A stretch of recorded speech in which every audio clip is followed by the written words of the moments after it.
Welcome to question hour. నేను శివాని. మంత్రి కొండ సురేఖ పంచాయతీ ఢిల్లీకి చేరింది. ఆమెపై వెంటనే చర్యలు తీసుకోవాలని క్రమశిక్షణ కమిటీ సిఫారసు చేసినట్లు తెలుస్తుంది. ఏఐసీసీ మీనాక్షి నటరాజన్ కు మెయిల్ పంపినట్లుగా సమాచారం. కొండ సురేఖపై క్రమశిక్షణ కమిటీ రిపోర్ట్ సిద్ధం చేసింది. ఎన్నిసార్లు హెచ్చరించినా ఆమె బాధ్యత రహితంగా వ్యవహరిస్తున్నారని కమిటీ స్పష్టం చేసింది. కొండ సురేఖ మాజీ ఓఎస్డీ సుమంత్ వ్యవహారం పైన కూడా కమిటీ సీరియస్ అయింది. సుమంత్ వ్యవహారంపై కీలక ఆధారాలు కూడా ఏఐసీసీకి పంపింది. నివేదికతో పాటు పేపర్ కట్టింగ్స్, ఫోటోస్, ఎఫ్ఐఆర్, హత్యాయత్నం ఫోటోస్ కూడా జత చేశారు. మొత్తం 36 పేజీల ఆధారాలు సమర్పించింది క్రమశిక్షణ కమిటీ. కొండ సురేఖ, సుమంత్ వ్యవహారంతో పార్టీకి తీవ్ర నష్టం జరుగుతుందని కమిటీ అభిప్రాయం వ్యక్తం చేసినట్లుగా తెలుస్తుంది. క్రమశిక్షణ కమిటీ నివేదిక తర్వాత కూడా చర్యలకు ఆలస్యం ఎందుకు? కొండ సురేఖపై ఏఐసీసీ ఎందుకు యాక్షన్ తీసుకోవడం లేదు?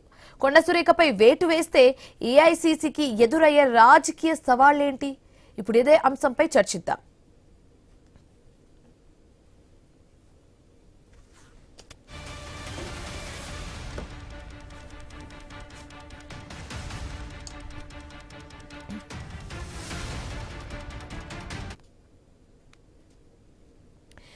మంత్రి కొండ సురేఖ పంచాయతీ ఢిల్లీకి చేరుకుంది. ఆమెపై వెంటనే చర్యలు తీసుకోవాలని క్రమశిక్షణ కమిటీ సిఫారసు చేసినట్లు తెలుస్తుంది.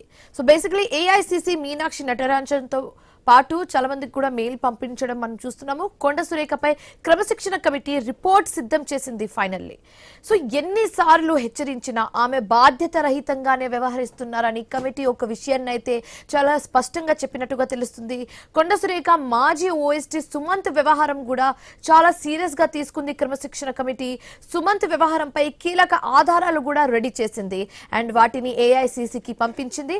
నివేదికతో పాటు పేపర్ కటింగ్స్, ఫోటోస్, ఎఫ్ఐఆర్, హత్యాయత్నం ఫోటోస్ కూడా జత చేశారు. మొత్తం 36 పేజెస్ ఎవిడెన్స్ సమర్పించింది క్రమశిక్షణ కమిటీ. సో బేసికలీ కొండ సురేఖ, సుమంత్ వ్యవహారంతో పార్టీకి తీవ్ర నష్టం జరుగుతుందని కమిటీ అభిప్రాయం వ్యక్తం చేస్తున్నట్లుగా కూడా తెలుస్తుంది. సో ఎస్, మనందరికీ తెలిసిందే, ఇప్పుడు మాజీ సీఎం మాజీ ఓఎస్టీ సుమంత్ చేసిన అగత్యాలకు సంబంధించి కూడా I news back to back అన్ని డీటెయిల్స్ కూడా చూపించడం జరిగింది. ఏ విధంగా బిజినెస్ కోసము అధికారాన్ని అడ్డు పెట్టుకొని ఒక వ్యక్తి మీద దాడి చేశారో మనందరికీ తెలిసిన విషయమే. సో కొండ సురేఖ ఎపిసోడ్లో సుమంత్ పాత్ర కూడా చాలా ఇంపార్టెంట్. క్రమశిక్షణ కమిటీ నివేదిక తర్వాత కూడా చర్యలకు ఆలస్యం ఎందుకు అవుతుందన్న క్వశ్చన్ రేజ్ అవుతుంది. సో అన్ని ఎవిడెన్స్, ఎఫ్ఐఆర్, ఫోటోస్ అన్ని సబ్మిట్ చేసినప్పటికీ కూడా కొండ సురేఖ ఎక్కడెక్కడ ఏం మాట్లాడారో అన్నీ కూడా కమిటీ రెడీ చేసింది, చెప్పడం జరిగింది ఏఐసీసీ పెద్దలకు. బట్ స్టిల్ ఎందుకు లేట్ అవుతుందో తెలియట్లేదు.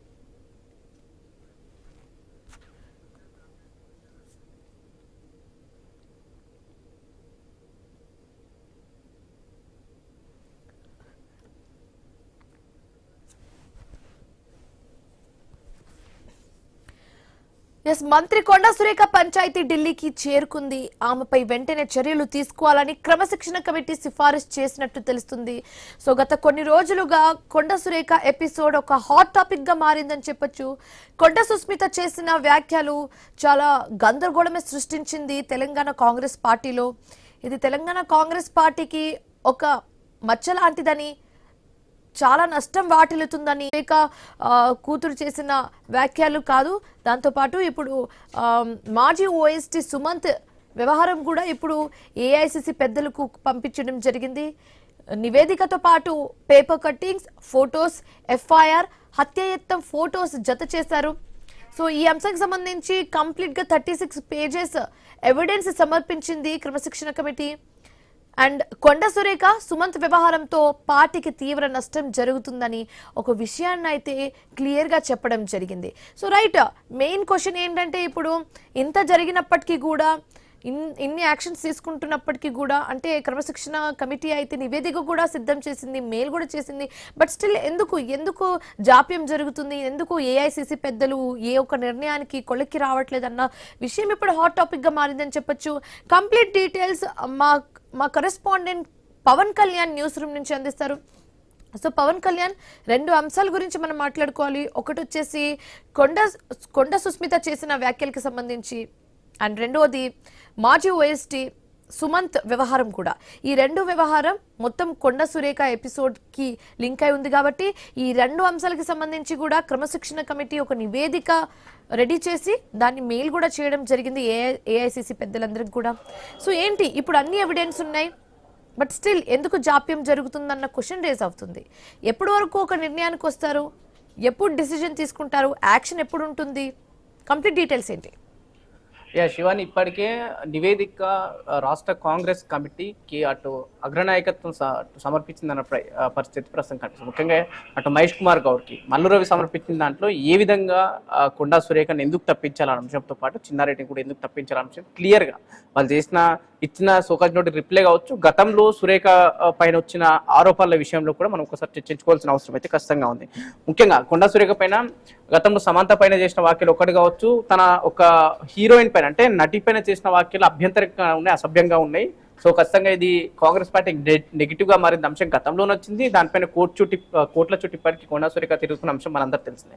సో ఆ విషయాన్ని కూడా ఎమ్మెల్యేలు ప్రస్తావించడం జరిగింది. ఆ తర్వాత మాజీ ఓఎస్డి సుమంత్, ముఖ్యంగా డెక్కన్ సిమెంట్ అయితే దానికి సంబంధించిన ఓనర్కి డైరెక్ట్ గా గన్ను గురిపెట్టి బెదిరింపులకు పాల్పడిన అంశాన్ని కూడా తెరపైకి వచ్చింది. గతంలో ఈ వ్యవహారం పూర్తిగా కొండా సుష్మిత పటేల్ ఇంట్లో ఉన్న మాజీ ఓఎస్డి సుమంత్ ని టాస్క్ ఫోర్స్ వాళ్ళు అరెస్ట్ చేయడానికి వచ్చినప్పుడు కూడా కొండా సురేఖ డైరెక్ట్ గా వచ్చి ఆ వెహికల్ ఎక్కించుకొని తీసుకెళ్లిన పరిస్థితి గతంలో. ఆ తర్వాత ఇటు మంత్రి సీతక్క వర్సెస్ కొండా సురేఖ వివాదం కూడా కొనసాగింది. మేడారం జాతర విషయంలో రావాల్సిన కాంట్రాక్టుల విషయంలో పూర్తిగా మంత్రి సీతక్కను దూషించిందన్న అంశం రేవంత్ రెడ్డి దగ్గరికి వెళ్ళిన విషయం కూడా కావచ్చు. సో ప్రస్తుతం కొండా సుస్మిత చేసిన వ్యాఖ్యలు రేవంత్ రెడ్డి డైరెక్ట్ గా విమర్శించడం, తనని అంటే కళ్ళు నెత్తికెక్కాయన అంశాలని, అంటే దాంతో పాటు మీరు చేస్తున్న అక్రమాలు, మీరు చేస్తున్న అన్యాయాలు, ముఖ్యంగా మీ బ్రదర్స్ కి ఇస్తున్న కాంట్రాక్ట్ల విషయంలో నాకు అన్ని తెలుసు, మీరు ఎక్కువ మాట్లాడితే నేను ప్రెస్ క్లబ్ లో ప్రెస్ మీట్లు పెట్టే అంశం కూడా ఉందన్న అంశాలతో పాటు తను ప్రస్తావించింది. సో అక్కడ నుంచి ఈ వివాదం మొదలైంది. కొండా సురేఖకు నోటీసులు వెళ్ళడం జరిగింది. కొండా సురేఖ ఇచ్చిన రిప్లైకు ఇదంతా రియాక్షన్ ప్రస్తుతం అయితే కనిపిస్తుంది. సో అంటే అన్ని అంశాలను దృష్టిలో పెట్టుకొని కూడా కొండా సురేఖ పైన నివేదిక సమర్పించినట్టు కూడా తెలుస్తుంది. అయితే కేవలం ఒకే అంశాన్ని కాకుండా గతంలో ఏం చేసింది కొండా సురేఖ చేసిన వ్యాఖ్యలు ఏ విధంగా పార్టీకి డ్యామేజ్ అవుతున్నాయి, కొండా సురేఖ వల్ల పార్టీ ప్రజల్లోకి వెళ్తున్న, ముఖ్యంగా అధికార పార్టీ లో ఉన్న పార్టీ అలాగే మంత్రి పదవులు ఉన్న వ్యక్తి ఈ విధంగా చేయడం సరైన పద్ధతి అనే అంశాలతో పాటు రకరకాల అంశాలు తెరపైకి వస్తున్నాయి. అయితే ముఖ్యంగా ప్రస్తుతం తీసేయడానికి రకాల కారణాలని తీసేయకపోవడానికి కూడా కొన్ని కారణాలు మనకు కనిపిస్తున్నాయి.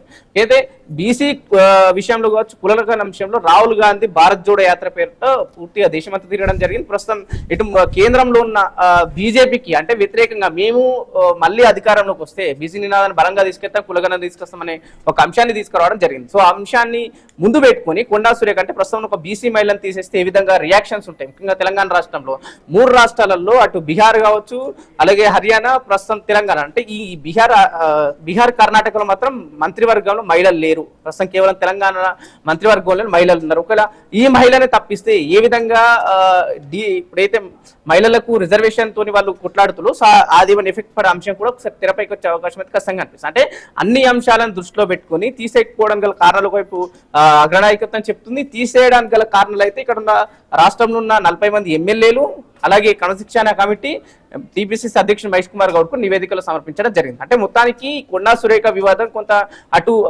పూర్తిగా అంటే ముందుకెళ్లలేక వెనుకకు రాలేక అన్నట్టు కూడా ప్రస్తుతం మనకు కనిపిస్తుంది. సో ఇప్పటికే తనపై అగ్రనాయకత్వం సీరియస్ గా ఉన్న, ముఖ్యంగా రేవంత్ రెడ్డి కూడా డైరెక్ట్ సీరియస్ ఉన్న పరిస్థితి కనిపిస్తుంది. సో దాదాపు 40 మంది ఎమ్మెల్యేలు ప్రెస్ మీట్ పెట్టి నా అంశాన్ని మనం ఒకసారి గమనిస్తే వాళ్ళు పూర్తిగా అంటే ఖచ్చితంగా కొండా సురేఖను సస్పెండ్ చేయాల్సిన అవసరం అయితే ఖచ్చితంగా ఉంది. గతంలో కూడా ఉమ్మడి వరంగల్ జిల్లా నేతలు తనకు వ్యతిరేకంగా ఒక మెమోరాండం ని కూడా టీపీసీసీ అధ్యక్షుడు మహేష్ కుమార్ గౌడ్ కి సమర్పించడం జరిగింది. అప్పట్లోనే ఈ వివాదాన్ని అంటే మంత్రి పైన ఈ ఆరోపణలు రావడం సరిగ్గా కాదు, అందరినీ కలుపుకొని వెళ్ళాలన్న అంశాన్ని కూడా వాళ్ళు తీసుకురావడం జరిగింది. అంటే సో చూడాలంటే అటువైపు ఈ సమీకరణలు బేస్ చేసుకుని ఏ విధంగా కాంగ్రెస్ పార్టీ తనని మంత్రివర్గం తప్పించే అవకాశం ఉంది, ఒకవేళ తప్పిస్తే ఎటువంటి నిర్ణయాలు తీసుకుంటారు. ఇప్పుడు ప్రస్తుతం ఉన్న బీసీ మహిళని మంత్రిగా ఉన్న వ్యక్తిని తప్పిస్తే నెక్స్ట్ వచ్చే పేర్లు ఏంటి, మహిళ వైపు చూస్తే విజయశాంతి పేరు కావచ్చు, ప్రస్తుతం ఉన్న women commission chairman Vijayalakshmi, Gadwal Vijayalakshmi పేరు కావచ్చు.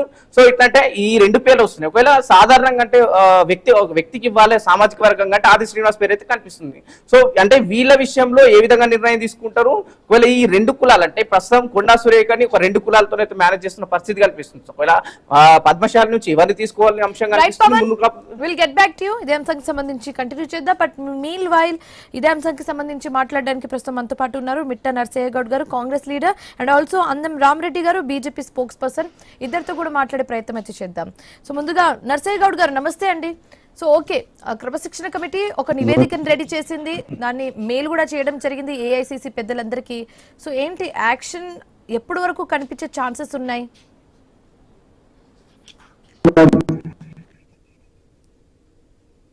హలో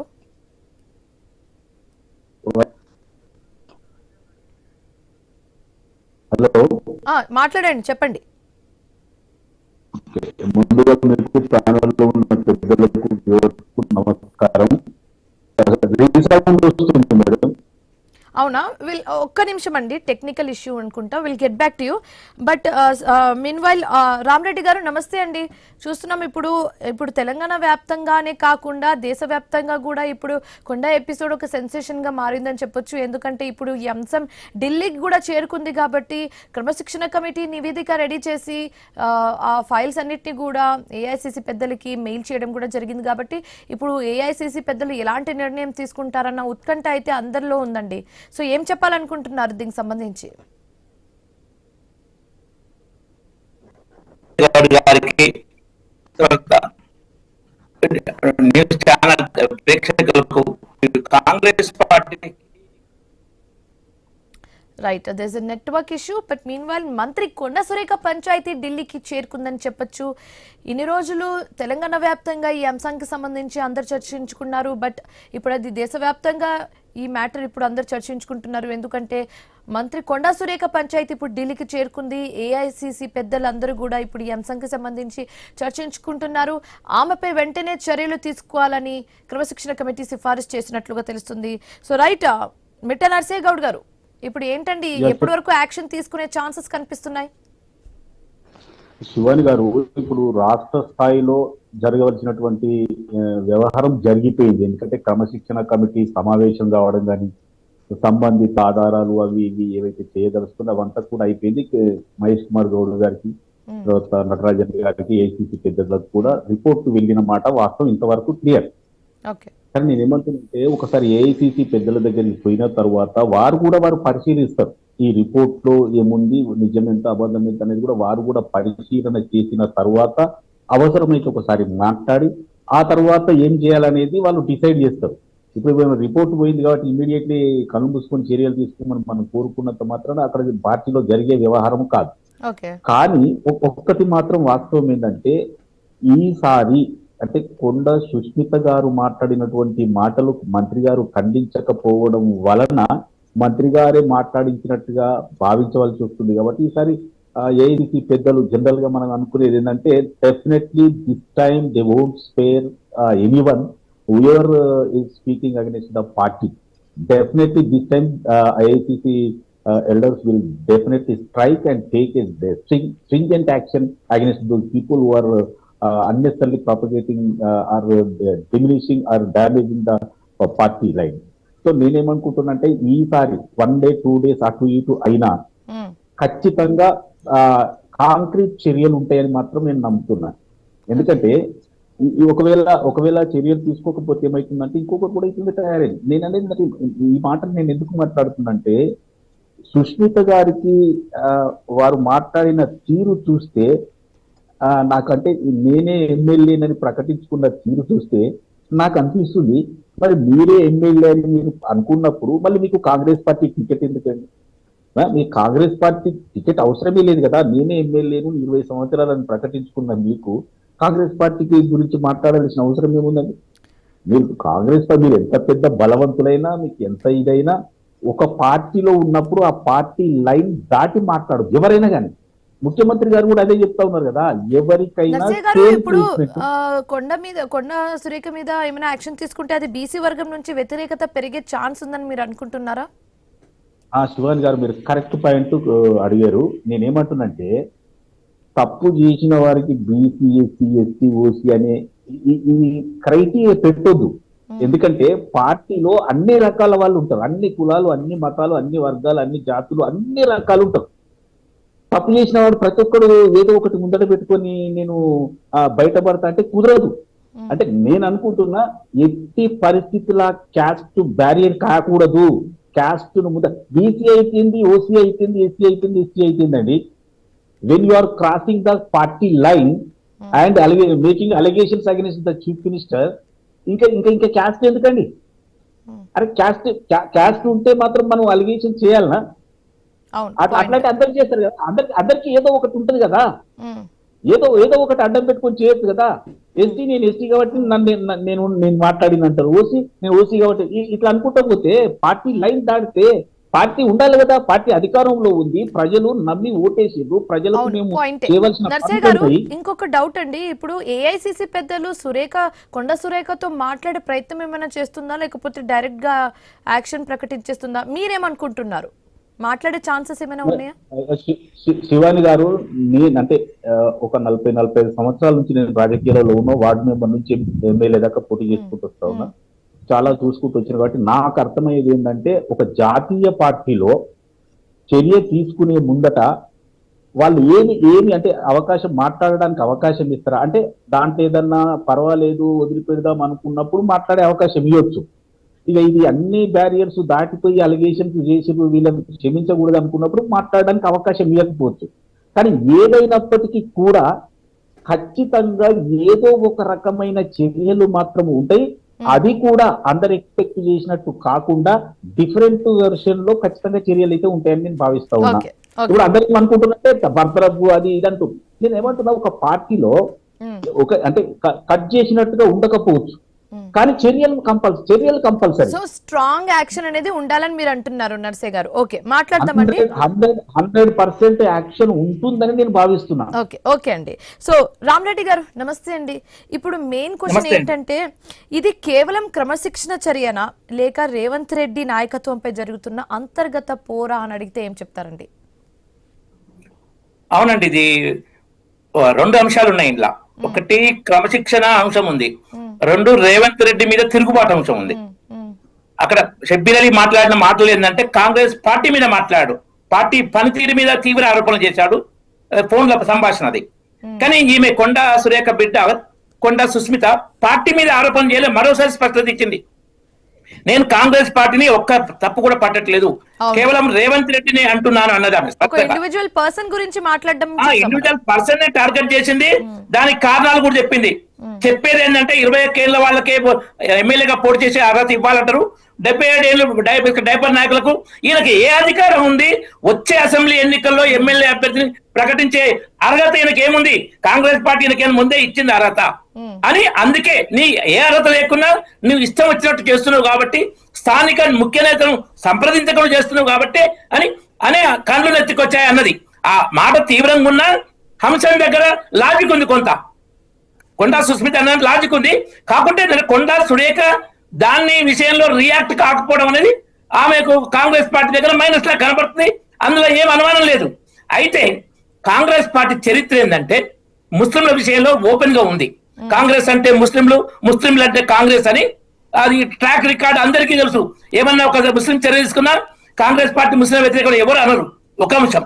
రెండో అంశం ఏంటంటే కాంగ్రెస్ పార్టీ ముస్లిం పడి ఎంఐఎంతో ఉన్న ఒప్పందం సీక్రెటా ఓపెనా, దాని ప్రకారం ముస్లిం ఓట్లు పడతాయి తప్ప షబ్బీర్ అలీ మీద చర్య తీసుకుంటే ఓటు పోయేది లేదు, తీసుకోకపోతే వచ్చేది లేదు. కానీ బీసీల విషయంలో కాంగ్రెస్ పార్టీ మీద చాలా నెగటివ్ ఉంది. 50 ఏళ్లకు పైగా కేంద్రంలో పాలన ఉన్నా, 50 ఏళ్ళు దాదాపు తెలంగాణ సమైక్య పాలన ఉన్నా ఒక్క బీసీని ప్రధాని చేయలేదు, ఒక్క బీసీని సీఎం చేయలేదు. 40 తర్వాత కామారెడ్డి బీసీ డిక్లరేషన్ అది అమలు నాయకత్వానికి ప్లస్ అవుతుందా మైనస్ అవుతుందా లేదా ఇంకా వ్యతిరేకత పెరిగిపోతుందా అని అడిగితే ఏం చెప్తారండి? ప్లస్ అవుతుందా? రేవంత్ రెడ్డి నాయకత్వానికి మైనసే. ఒకవేళ చర్య తీసుకుంటే బీసీలు వ్యతిరేకిస్తారు, తీసుకోకపోతే కాంగ్రెస్ రేవంత్ రెడ్డికి కాంగ్రెస్ మీద పట్టుపోయింది. ఒకరిద్దరి మీద యాక్షన్ తీసుకుంటే ఇండైరెక్ట్ గా చాలా మందికి అర్థం అవుతుంది అన్నట్టుగా ఒక ధ్యాసలో ఉన్నారు, కానీ అది ప్లస్ అవుతుందని అనుకుంటున్నారా? అది చర్య తీసుకుంటే చాలా కాంట్రవర్సీ వస్తాయి. ఎందుకంటే మీరు ఇంతకుముందు ఎంతో మంది మాట్లాడితే అంతర్గత ప్రజాస్వామ్యాన్ని మీరే దాన్ని సమర్థించుకొచ్చి ఇప్పుడు ఈ వాతావరణం తయారు చేసింది కాంగ్రెస్ పార్టీనే. సడన్ గా మీకు ఒక బీసీ విషయంలో ఆమె కాంగ్రెస్ పార్టీ సభ్యురాలు కాదు, మంత్రి, ఆమె కాంగ్రెస్ పార్టీ ఉన్నాము కాదు, ఆమెకు ఇప్పుడు కూతురు పెళ్ళైపోయింది. ఆమె మాట్లాడిన దాని మీద కేవలం కొండా సురేఖ ఖండించలేదనే అన్నది కొండా సురేఖ కాదు, కొండా సుస్మిత. ఆమె కాంగ్రెస్ పార్టీతో సంబంధం. ఒక్క షార్ప్ క్వశ్చన్ అండి, ఒక్క షార్ప్ క్వశ్చన్. బీఆర్ఎస్ అయిపోయింది, కాంగ్రెస్ ఒకవేళ ఇన్ కేస్ మనం ఏమైనా యాక్షన్ తీసుకుంటే కాంగ్రెస్ కూడా ఇంకా చేతులారా పోయినట్టే అని అనుకోవచ్చు. సో ఏంటి నెక్స్ట్ ఒకవేళ బీజేపీ వైపు చూస్తే మీరు ఆహ్వానిస్తారా కొండా సురేఖని? అది పార్టీ నిర్ణయం తీసుకుంటుందండి, ఆహ్వానిస్తున్నా లేదా నేను చెప్పలేను. ఎందుకంటే ఒక బలమైన నేత, తనకంటూ 5-6 నియోజకవర్గ పర్టికులర్ ఆమె బలం ఏంటంటే, ఎగ్జాంపుల్ చెప్తా అండి. తెలంగాణ ఉద్యమ సమయంలో బలంగా ఉద్యమం నడుస్తున్న ఎమ్మెల్యే వైసీపీ నుంచి పోటీ చేసి కేవలం 1500 ఓట్లతో ఓడిపోయింది పరకాల నుంచి. కాంగ్రెస్ పార్టీకి 5000 ఓట్లు వచ్చినాయి అప్పుడు కాంగ్రెస్ అభ్యర్థికి. ఈమె వైసీపీ నుంచి పోటీ చేసిన సొంత బలమే, వైసీపీకి బలం ఎక్కడిది. కాబట్టి ఆ ఒక్క పరకాలనే కాకుండా తర్వాత వరంగల్ తూర్పు కానీ ఇంకా కొన్ని నియోజకవర్గాల్లో కొండా మురళి, కొండా సురేఖకు బలం ఉంది. షబ్బీర్ అలీ 5 సార్లు 6 సార్లు ఓడిపోయాడు, నిజామాబాద్ నుంచి ఓడిపోయాడు, కామారెడ్డి నుంచి ఓడిపోయాడు, ఎల్లారెడ్డి నుంచి ఓడిపోయాడు. ఇట్లా ఆయన ఓడిపోయిన రికార్డు ఎక్కువ, 2 సార్లు గెలిచాడు. కానీ కొండా సురేఖకు ఆ రికార్డు లేదు. ప్రజాబలం ఉన్న నేతగా కొండా సురేఖకు ముద్ర ఉంది, షబ్బీర్ అలీ లేదు. ప్లస్ పాయింట్స్ చెప్తున్నారండి మీరు, ఇన్ని ప్లస్ పాయింట్స్ చెప్తున్నారంటే ఈ ప్లస్ పాయింట్స్ అన్ని కూడా ఏఐసిసి పెద్దల దగ్గర ఉన్నాయి కాబట్టి యాక్షన్ తీసుకోరా? జస్ట్ ఒక్క 1 word లో అండి, తీసుకుంటారా తీసుకోరా? ఏదో మొక్కుబడి లాగా తీసుకుంటారు కానీ ఏ తీవ్రమైన చర్య తీసుకోరు. ఓ వార్నింగో ఏదో లాంటివి తీసుకుంటే బీసీలు వ్యతిరేకమైన భయం అయితే స్పష్టంగా ఉంది. కాబట్టి కఠిన చర్య ఏం తీసుకోవాలి మేము భావిస్తున్నాం. ఓకే, సో ఫైనల్ గా నర్సయ్య గారు, ఇప్పుడు రామిరెడ్డి గారు చెప్పడం అయితే మనం చూసాము, తీసుకుంటే నామమాత్ర చర్యలు తీసుకుంటారు, ఎక్కువ హార్ష్ యాక్షన్ తీసుకోరని చెప్తున్నారు. సో ఏంటి ఫైనల్ గా మీరేం చెప్పాలనుకుంటున్నారు ఈ ఎపిసోడ్ కి సంబంధించి? మేడం, బీసీ అనేది అప్రస్తుతం. నేను ఏమంటున్నానంటే ఈ బీసీ కాకపోతే ఇంకొక బీసీని కూడా రిప్లేస్ చేసుకోవడానికి అవకాశం ఉంటుంది. కానీ నేను అనుకోవడం ఏంటంటే ఈసారి అంటే the high command is force to take a decision to some extent. ఏం చేస్తారనేది మనకు తెలియదు, కానీ ఖచ్చితంగా చర్యలు మాత్రం ఖచ్చితంగా ఉంటాయి. ఎందుకంటే అది తప్పనిసరి అయిపోయింది, ఈ ఉపేక్షించడానికి వీల్లేని పరిస్థితిలోకి వచ్చేసింది వాళ్ళు. ఎందుకంటే కొండా సుస్మిత గారు మాట్లాడిన మాటలు అసలు అవి ఉపేక్షిస్తే బాగుండదు అనేది అందరి అభిప్రాయం కూడా ఉంది. కాకపోతే ఏంటంటే మీరు అంటున్నారు కదా బీసీలు వ్యతిరేకిస్తారు, నేను అంటున్నా బలం ఉంటే మాత్రము మీరు పార్టీ లైన్ దాటాలని ఏమన్నా ఉన్నదా అండి? నేను ఏమంటారు, అందరూ బలం ఉన్న నేతలు, ఇప్పుడు ఎమ్మెల్యేలు గెలిచిన వాళ్ళు, ఎంపీలు గెలిచిన వాళ్ళు, అన్ని రిప్రజెంటేటివ్స్ అంతా కూడా బలం ఉన్న వాళ్ళే కదా అంతో ఇంతో. అంటే మీకు బలం ఒక నిమిషం మీకు బలం ఉంటే మీరు సొంతంగా ఒక పార్టీ పెట్టుకొని మీరు మొత్తం 119కి పోటీ చేసి ముఖ్యమంత్రి కావచ్చు కదండి. ఒక పార్టీలో ఉన్నప్పుడు ఆ పార్టీ లైన్ దాటకుండా ఉండాలి. మీ బలాన్ని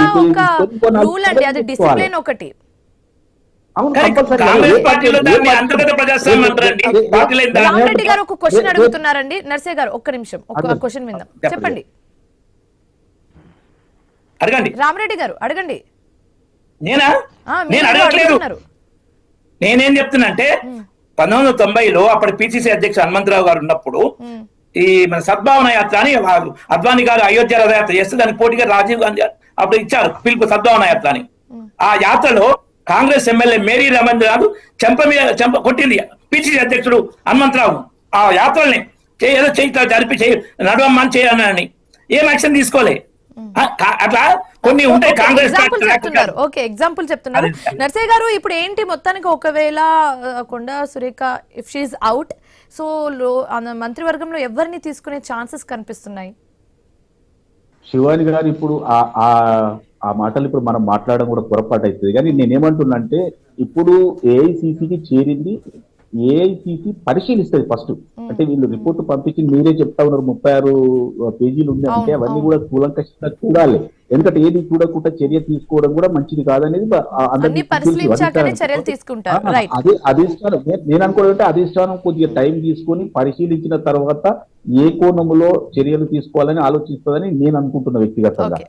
కానీ చర్యలు మాత్రం ఖచ్చితంగా తీసుకుంటుందని భావిస్తున్నాను. ఓకే ఓకే మాట్లాడదామండి. ఈ అంశం ఇప్పట్లో అవ్వదండి, ఇంకొకసారి ఇంకో డిబేట్ లో ఇంకో డ్రైవ్ లో మనం మళ్ళీ కలుద్దామండి. ఇదే అంశానికి సంబంధించి కంటిన్యూ చేద్దాం. బట్ మీన్ వైల్ నర్సయ్య గారు thank you so much, and అలాగే రామరెడ్డి గారు థ్యాంక్ యూ సో మచ్ మాతో పాటు జాయిన్ అయినందుకు అండ్ ఈ అంశానికి సంబంధించి మీరు మాట్లాడినందుకు థ్యాంక్ యూ సో మచ్ అండి. సో ఇది వాళ్ళ క్వశ్చన్, మరొక క్వశ్చన్ తో మళ్ళీ కలుద్దాం. Till then keep watching I News. మీతోనే మీ వెంటే.